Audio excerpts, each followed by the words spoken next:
بہت اہم ڈیولپمنٹ ہوگی کہ جنرل پرویز مشرف کی پھانسی کی سزا کالعدم ہو جائے. جی ہاں، اس کا امکان ابھی باقی ہے. یہ بات 100% یقینی نہیں ہے کہ جنرل پرویز مشرف کی جو پھانسی کی سزا خصوصی عدالت سنائی تھی اس پہ عمل درآمد ہو جائے.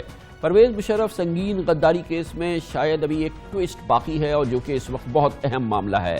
اسلام آباد میں خصوصی عدالت کے 3 رکنی بینچ نے پچھلے مہینے اپنے فیصلے میں جنرل مشرف کو پھانسی کی سزا سنائی تھی، مگر اب لاہور ہائی کورٹ کی 3 رکنی بینچ کے سامنے یہ سوال اٹھا ہے کہ کیا خصوصی عدالت کی تشکیل درست تھی یا نہیں تھی، یہ غیر قانونی تھی. آج جسٹس مظاہر علی اکبر نقوی کی سربراہی میں 3 رکنی بینچ نے سابق صدر پرویز مشرف کی درخواستوں پر سماعت کی. جسٹس مظاہر علی کے ساتھ بینچ میں جسٹس امیر بھٹی، جسٹس مسعود جہانگیر شامل ہیں. آج سماعت کے آغاز میں جنرل مشرف کے وکیل نے دلائل دیے کہ پرویز مشرف کا کیس بالکل سیدھا سادہ ہے. خصوصی عدالت کی تشکیل غیر قانونی ہے. اگر کسی عمارت کی بنیاد ہی غلط ہوگی تو سماعت کیسے کرے گی. جسٹس مظاہر علی نقوی نے پوچھا کہ ٹرائل کورٹ نے کس سیکشن کے تحت پرویز مشرف پر فرد جرم لگائی. جسٹس محمد امیر بھٹی نے پوچھا کہ کیا ایمرجنسی صدر نے لگانی ہے یا جنرل نے. حکومت کی جانب سے پیش ہونے والے ایڈیشنل اٹارنی جنرل اشتیاق خان نے جواب دیا کہ لفظ چیف ایگزیکٹو کا استعمال کیا گیا ہے. انہوں نے بتایا کہ فرد جرم میں لکھا گیا ہے کہ ایمرجنسی لگا کر آئین توڑا گیا ہے. پرویز مشرف کے وکیل نے موقف اختیار کیا کہ ہم صرف یہ دیکھ رہے ہیں کہ کیا یہ کس قانون کے تحت مطابق ہوا ہے. آئین کو معطل کرنے کے عمل کو آئین توڑنا نہیں کہا جا سکتا. سماعت کے دوران جسٹس نقوی نے ریمارکس دیے کہ کمپلینٹ درج ہونے کے بعد انکوائری ہونی ہوتی ہے. اس کیس میں انکوائری پہلے ہوئی ہے اور کمپلینٹ بعد میں درج ہوئی ہے. جسٹس امیر بھٹی نے پوچھا کہ اٹارنی جنرل نے کابینہ کو انکوائری شروع کرنے کے لیے خط لکھا، کابینہ نے اس کی منظوری دی یا اس کا جواب دیا ہو تو وہ جواب کہاں ہے، جس پر ایڈیشنل اٹارنی جنرل نے جواب دیا کہ کابینہ کا کوئی جواب ریکارڈ پر موجود نہیں ہے.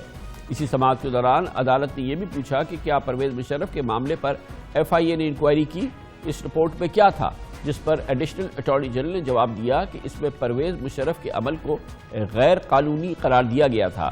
یہ رپورٹ خصوصی عدالت میں پیش کی گئی مگر فرد جرم میں اس کا ذکر نہیں ہے. عدالت نے سوال اٹھایا کہ کیا اگر 342 کا بیان ریکارڈ نہ کیا گیا ہو تو ملزم کے خلاف کارروائی کی جا سکتی ہے. ایڈیشنل اٹارنی جنرل نے کہا کہ بیان قلم بند کرنے کے بعد کارروائی آگے نہیں بڑھائی جا سکتی، کہ بغیر ان کا بیان قلم بند کرنا ضروری ہے. عدالت کا کہنا تھا کہ اسپیشل کورٹ نے فیصلہ کن بنیادوں پر دیا ہم اسے نہیں دیکھ سکتے. ہم صرف یہ دیکھ سکتے ہیں کہ جو کارروائی شروع کی گئی وہ قانون کے مطابق تھی یا نہیں. آج کی سماعت میں فل بینچ نے یہ بھی واضح کیا کہ سزا کے خلاف اپیل سپریم کورٹ بھی ہوگی اور لاہور ہائی کورٹ کا بینچ عدالت کی تشکیل کے بارے میں درخواست سن رہا ہے. عدالت نے بیرسٹر علی ظفر کو معاونت کے لیے بلایا. کیس کی سماعت کل پھر جاری رہے گی. یہ آپ کو یاد دلائے کہ پچھلے سال 19 دسمبر کو اپنے تفصیلی فیصلے میں خصوصی عدالت کے جج وقار احمد سیٹھ نے پرویز مشرف کا انتقال ہو جانے کی صورت میں ان کی لاش کو گھسیٹ کر ڈی چوک لا کر 3 دن تک لٹکانے کا بھی حکم جاری کیا گیا تھا. اس پوری صورتحال میں بات کرتے ہیں. ہمارے ساتھ موجود ہیں ممتاز قانونی ماہر لیگل افیئرز ایکسپرٹ جناب بیرسٹر سعد رسول. بہت بہت شکریہ بیرسٹر صاحب.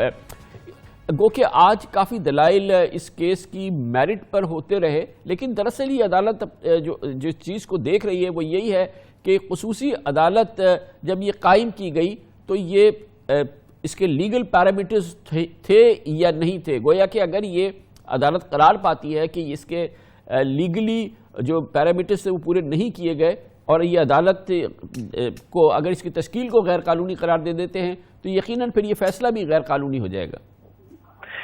جی خان صاحب، آپ نے بالکل درست فرمایا.